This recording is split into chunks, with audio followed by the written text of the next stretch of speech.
ആലത്തൂർ ഗുരുകുലം higher secondary സ്കൂളിലെ 34ാം വാർഷികത്തോടനുബന്ധിച്ച് award night സംഘടിപ്പിച്ചു. രണ്ടാം ദിവസത്തെ സമാപന സമ്മേളനം ഡോക്ടർ പോൾ തോമസ് ഉദ്ഘാടനം ചെയ്തു. നടൻ ആസിഫ് അലി മുഖ്യപ്രഭാഷണം നടത്തി.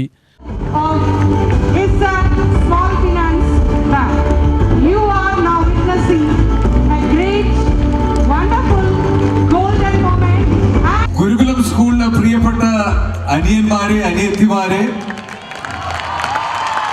മാതാപിതാക്കളെ എന്നൊക്കെ പറഞ്ഞ് ആരംഭിക്കണം എന്നാണ് ഞാൻ ഇവിടെ വരെ പ്ലാൻ ചെയ്തത്, ഈ ഗേറ്റ് എത്തുന്നത് വരെ.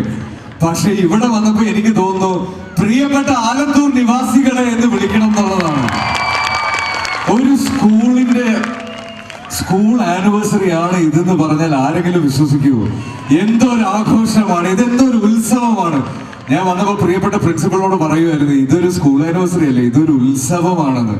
പാലക്കാട് ഏറ്റവും പ്രശസ്തമായിട്ടുള്ളത് ഉത്സവങ്ങളും പൂരങ്ങളുമാണെന്ന് എനിക്കറിയാം. എന്തുകൊണ്ടാണ് ഈ ആഘോഷങ്ങളും ഉത്സവങ്ങളും ഒക്കെ ഇത്ര വലുതാവുന്നതെന്ന് ഇപ്പൊ മനസ്സിലാവുന്നു.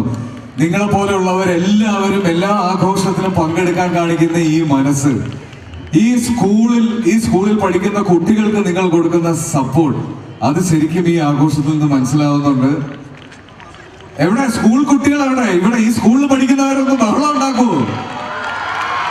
യെസ്, ഇത് നിങ്ങളുടെ ദിവസമാണ്, നിങ്ങൾ ആഘോഷിക്കുന്ന ദിവസമാണ്. എന്റെ പറയുവാണെങ്കിൽ ഞാൻ സ്കൂളിൽ പോകാൻ ഇഷ്ടപ്പെട്ടിരുന്നത് ആകെ കൂടെ ഒരു സ്കൂൾ ആനിവേഴ്സറിക്കോ, ഒരു യൂത്ത് ഫെസ്റ്റിവലിനോ, ഒരു സ്പോർട്സ് ഡേക്കോ ഒക്കെ മാത്രമായിരുന്നു. പക്ഷെ എനിക്കറിയാം ഇന്നൊന്നും അങ്ങനെയല്ല. സ്കൂളുകൾ എന്ന് പറയുന്നത് ഒത്തിരി, അതായത് ഇപ്പോ വീട്ടിലിരിക്കുന്നതിനേക്കാൾ താല്പര്യം കുട്ടികൾക്ക് സ്കൂളിലേക്ക് പോകാനാണെന്ന് ഞാൻ നേരിട്ട് മനസ്സിലാക്കുന്നുണ്ട്. കാര്യം എനിക്ക് 2 കുട്ടികളായി. അതിൽ മൂത്തയാൾക്ക് 11 വയസ്സ് കഴിഞ്ഞു. സ്കൂളിൽ പോകണം എന്ന് പറഞ്ഞ് വാശി പിടിക്കുന്ന കുട്ടികൾ വളരെ അപൂർവമായിട്ടേ ഉണ്ടാവുള്ളൂ എന്ന് വിചാരിച്ചിരുന്നതാണ്. പക്ഷെ എൻ്റെ വീട്ടിൽ ഇപ്പൊ 2 പേരുണ്ട്. അതിന്റെ കാരണം എന്താണെന്ന് അന്വേഷിച്ചപ്പോൾ സ്കൂളാണ് ഇപ്പൊ കുട്ടികൾക്ക് ഏറ്റവും വലിയ എന്റർടൈൻമെന്റ്. ഓക്കെ, അതർ ദാൻ സ്ക്രീനിൽ നിന്ന് മാറിക്കഴിഞ്ഞാലാണ് കുട്ടികൾക്ക് മനസ്സിലാവുന്നത് അതിന്റെ പുറത്ത് ഇത്രയും വലിയൊരു ലോകമുണ്ട്, ഇത്രയും ഹാപ്പനിങ് ആയിട്ടുള്ള, ഇത്രയും ബഹളമുള്ള, ഇത്രയും കളർഫുൾ ആയിട്ടുള്ള ഒരു ലോകമുണ്ടെന്ന് മനസ്സിലാക്കി കൊടുക്കുന്നത് സ്കൂളാണ്.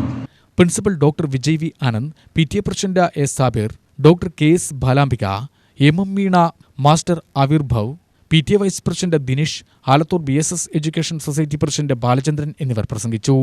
2 ദിവസമായാണ് പരിപാടി നടന്നത്.